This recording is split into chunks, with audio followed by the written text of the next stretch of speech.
Olá, pessoal! Sejam bem-vindos a mais um vídeo do nosso canal Café com Economia.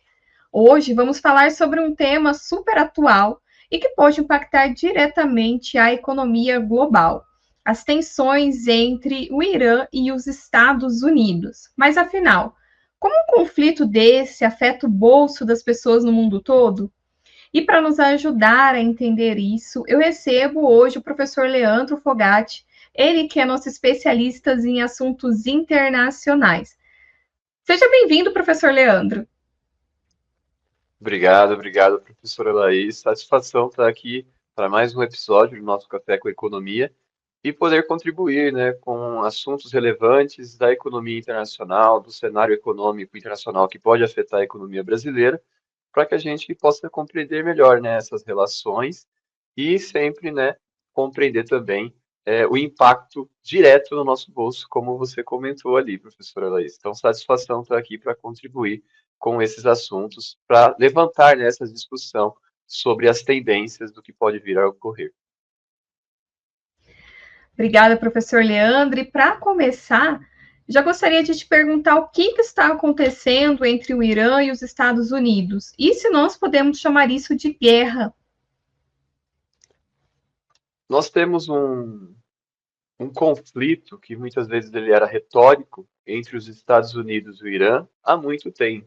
Então, o programa nuclear iraniano, em que ele tinha ali as suas ativações, e o quanto que incomodava os Estados Unidos. Incomodava principalmente Israel e também ali a Arábia Saudita, outros países, em que são países fortemente aliados aos Estados Unidos, e os Estados Unidos, eles até ali, vamos dizer assim, passam um pano para qualquer situação que aconteça a partir desses aliados, e ele garante, né, um acesso ao que esses mercados produzem, e ele tinha um temor que um país importante como o Irã, que é um país para aquela região territorialmente bem extenso, ele ter uma possibilidade de fazer um armamento nuclear, isso poderia ali ter uma tensão e um desagrado para todos os países ali que fazem fronteiras ou estão próximos ao Irã, que a maioria deles estão bem alinhados aos Estados Unidos, tá? E aí, diante disso, sempre teve essa tensão no ar, e aí, nos últimos tempos, né, não só o Trump, mas outros, nós tínhamos o Bush, tínhamos ali o próprio Obama, que existe um conflito retórico. Mas a gente sabe que o Trump ele sempre leva para outro patamar a situação. Então, nós tivemos ali que o Trump, né, enquanto das suas bravatas que ele costuma dar, ele muitas vezes não fica só no discurso, ele toma ações, pensando em um efeito imediático, prático, mas muitas vezes não é imediato e prático ali como ele desejava. E ele tomou uma ação ali, né? Nós temos que Israel também ela é muito dependente politicamente de guerra. Israel, para se manter ali, né, o atual ministro de Israel, para ele se manter no poder, ele precisa ter ali algum conflito bélico tendo como referência, como justificativo, para que o país não pare e olhe para si mesmo, para como que está sendo administrado, os erros, os crimes que pode ter cometido no governo dele. Então, muitas vezes, você tem que ter um inimigo externo. Nada melhor para você unificar o país, unificar o discurso, do que um inimigo externo. E aí, diante disso, Israel tem essa retórica, nós temos os Estados Unidos também com várias retóricas que são colocadas, e os Estados Unidos, né, ali a partir do governo Trump, teve essa situação de que o temor do desenvolvimento de armas nucleares ficou mais agravante nessa situação, e aí os Estados Unidos ele tomou uma atitude, né, de acabar ali, né, fazendo ataques pontuais e acabou ali assassinando líderes importantes ali do Irã, do governo iraniano, do regime iraniano. E tudo isso foi uma declaração de guerra, né? Uma declaração de guerra em que ali o Irã também começou a reagir e agora, né, nós temos até informações que até tropas serão colocadas ali e enviadas para o Irã, para tentando ali, né, liberar alguns acessos e tudo mais. Então, realmente é uma guerra aí bem declarada, né? E quando nós falamos a respeito desse conflito que está existindo, um dos primeiros pontos que acaba aparecendo é o petróleo, E por que isso acontece? Bom, nós temos ali, né, que quem já estudou um pouquinho ali de economia brasileira, já estudou ali, teve a disciplina de economia brasileira, sabe muito bem, né, o quanto que o petróleo é importante, o quanto já nos trouxe ali, né, crises nos anos 70, nos anos 80, como que a gente já apostou nisso e nos trouxe crise. E depois a gente pode até comentar sobre isso. Então, ainda que nós tenhamos diversificado a economia mundial, a economia brasileira, tendo uma certa diversificação, ainda assim o petróleo, né, enquanto a sua commodity, o seu barril ali de Brent, ainda ele é muito importante, tá? E a produção de petróleo, por mais que os Estados Unidos mesmo, ele reduziu muito a sua dependência do petróleo do Oriente Médio. O Brasil é autossuficiente, conseguiu ali no começo dos anos 2000, ali perto de 2010, essa autossuficiência. Ainda assim, nós temos que o preço do barril internacional de petróleo, que é o Brent, que nós denominamos, ele é muito determinado, né, pelas leis de oferta e demanda, como uma commodity, e a questão ali da produção, né, de petróleo, de gás, a questão do aspecto energético passa muito ali, né, por aquela região, tá? Nós temos lá o famoso estreito, né, o estreito ali deixa eu só pegar o nome aqui, que ele não é tão fácil o nome, o estreito de Hormuz, o estreito, e ele ali é importante, 20% da questão do gás, do petróleo do mundo acaba passando por esse estreito. E o Irã, ele consegue bloquear, consegue ali, né, impedir o acesso. E aí, diante disso, a gente começa a ter oscilações nessa commodity, né, que é o petróleo, o barril do petróleo, e isso impacta diversas economias ao redor do mundo, porque ainda que a gente tenha feito avanços na questão energética, ainda assim, o petróleo é uma commodity básica para que a gente consiga ali, né, a indústria estar forte, né, o transporte, a geração de energia, até a produção agrícola para fazer o seu escoamento depende também, principalmente num país igual o Brasil, que apostou, né, lá nos anos 50 tudo nisso, a gente depende aí bastante dessa questão do petróleo e o impacto que pode ter ali nos preços. Professor, então, isso, né, pode chegar diretamente aqui no preço dos combustíveis aqui no Brasil. Pode chegar e para quem já fez um tour de ontem para hoje aí em Maringá, já percebeu ali reflexos no preço do combustível na bomba. Já temos ali aumentos sendo colocados pelos postos.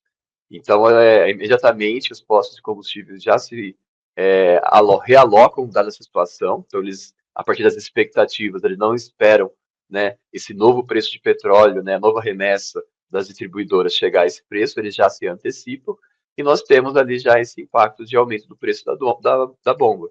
E isso, né, principalmente, é lógico que é ruim para nós enquanto consumidores, aumenta o preço da gasolina, aumenta o preço também ali, consequentemente, do etanol, mas o principal ali é o diesel, que traz um grande impacto para a nossa economia, porque, como eu disse, a nossa economia é muito ali o seu escoamento de produção, né, é através do transporte rodoviário, então muitos caminhões, né, a gente utiliza para fazer esse transporte.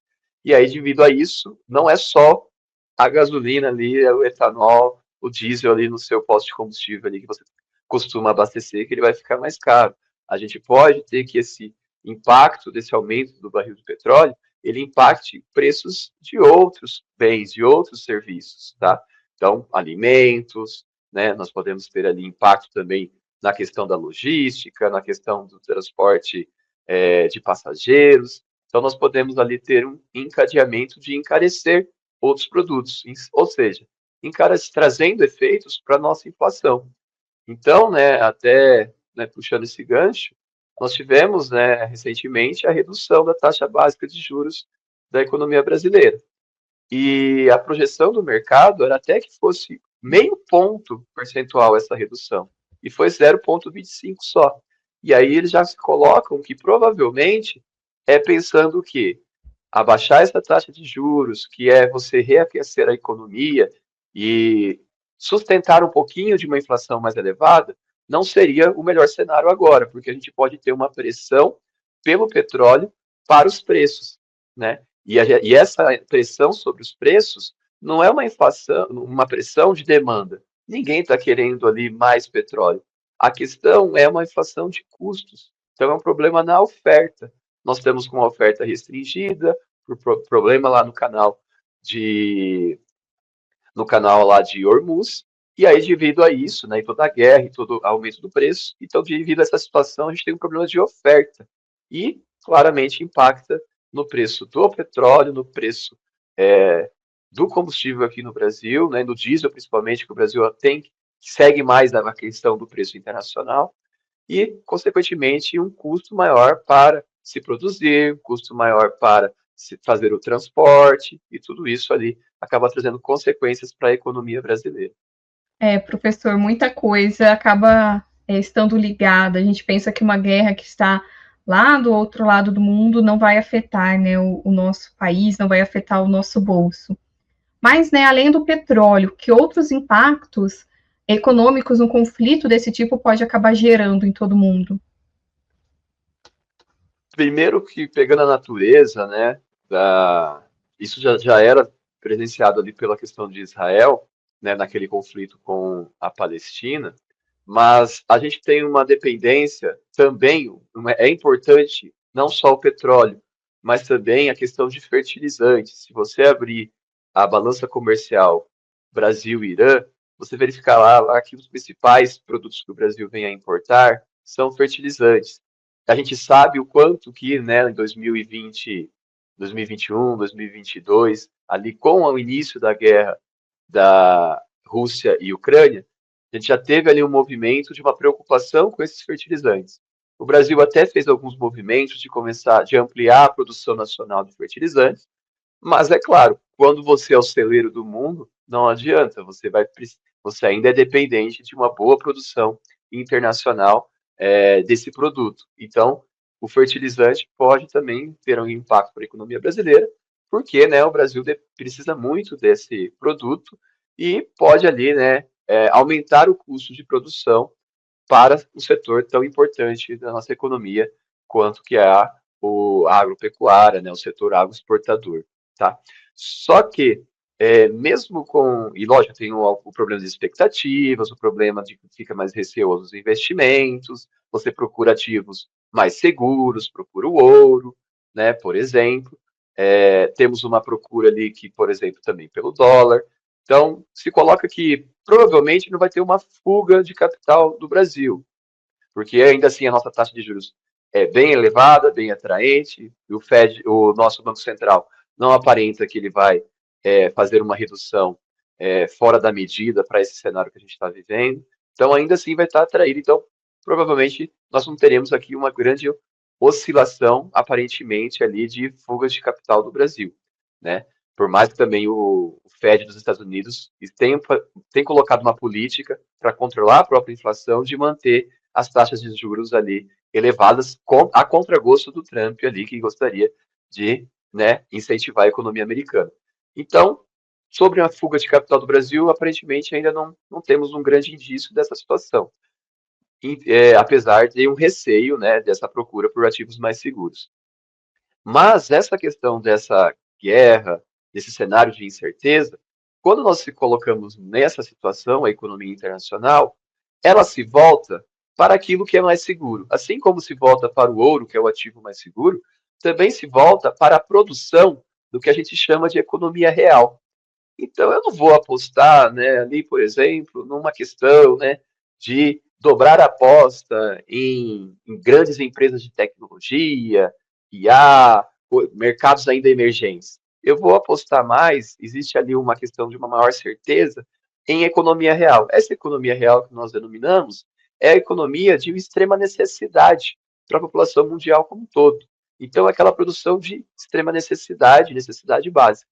E adivinha quem, né, produz bastante isso para o mundo? O Brasil. Então, o Brasil, enquanto um grande produtor de commodities, então ele tem uma forte economia real para o seu setor exportador.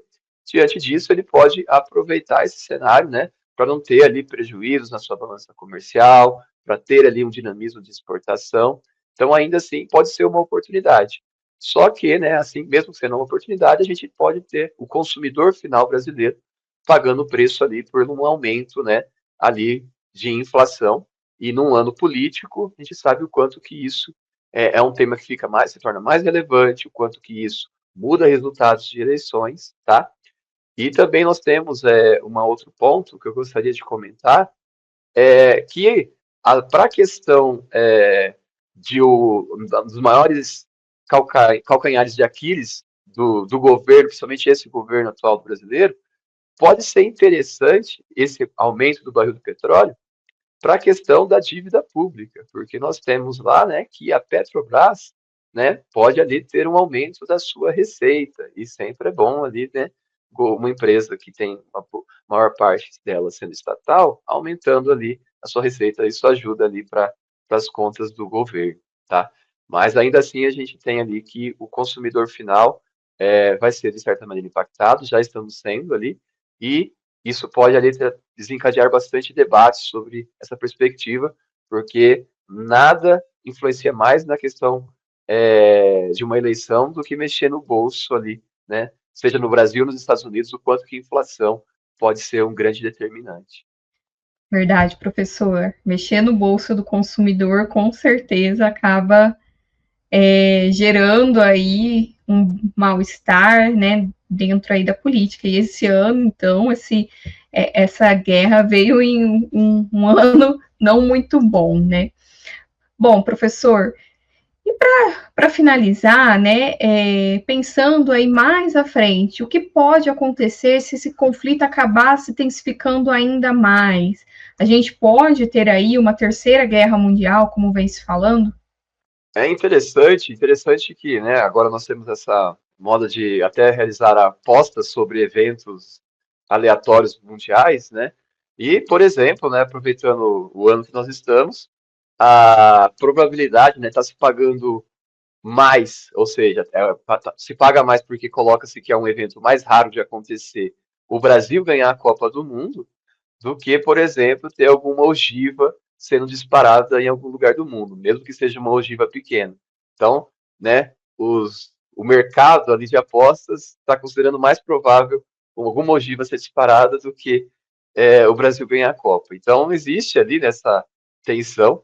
Eu ainda acredito que não, que é mais uma questão ali de um receio, de um medo que ainda a gente precisa ter e tudo mais, mas ainda eu acho que não está tão desenhado esse cenário, tá? Para um envolvimento ali a nível mundial, um conflito de grande perspectiva, mas não que seja algo pequeno que está acontecendo. Então a gente tem ali essa preocupação. Mas ainda assim eu considero que é válida a preocupação, mas ainda assim a gente não tem desenhado todo esse cenário, porque nós podemos mensurar, temos eleições também esse ano nos Estados Unidos para o parlamento. E se o Trump ele tendo a inflação tá alta nos Estados Unidos, e a inflação foi as duas últimas eleições para presidente dos Estados Unidos, foram grande impactadas por causa da inflação. Então, o Trump perdeu a reeleição dele, e depois ele conseguiu voltar ao poder por causa da inflação que estava alta. O americano, ali, a inflação tem que ser muito baixa para os Estados Unidos. E aí, diante disso, como a inflação dos Estados Unidos é alta, todo esse cenário, ele pode, né, o Partido Republicano, não conseguir fazer maioria na Câmara, no Senado, principalmente na Câmara, e com isso ele perde apoio para tomar as decisões. Então, ele pode ter que começar a lidar com a questão interna, dele não ter apoio interno, dele ter que ali, né, ter mais restrições para suas decisões. E isso acaba ali, né, amenizando ou deixando para um segundo momento esses conflitos que ele pode estar ali desenhando para o Oriente Médio, impactando o mundo como um todo. Bom, professor, muito obrigada, né, pela sua participação, por todas as contribuições que você deu até aqui. Agradeço, né, também por todos vocês que estão assistiram até o final, e já aproveito para pedir para que vocês deixem um like nesse nosso vídeo, para que também ative aí o sininho de notificação para não perder nenhum vídeo, para ficar por dentro de tudo que acontece aqui no nosso canal. E você aí que está assistindo, já tinha parado para pensar como esse conflito internacional pode afetar diretamente na sua vida? Então é isso, pessoal. Vamos ficando por aqui. Novamente, muito obrigada, professor Leandro, por ter aceito participar aqui conosco. Satisfação, professora Laís, sempre que tiver ali, e geralmente está tendo a todo momento alguns assuntos de esfera internacional, estamos aí para contribuir e levantar uma discussão sobre esses temas. Um grande abraço a todos. Obrigada, pessoal, e até o próximo Café com Economia. Tchau, tchau.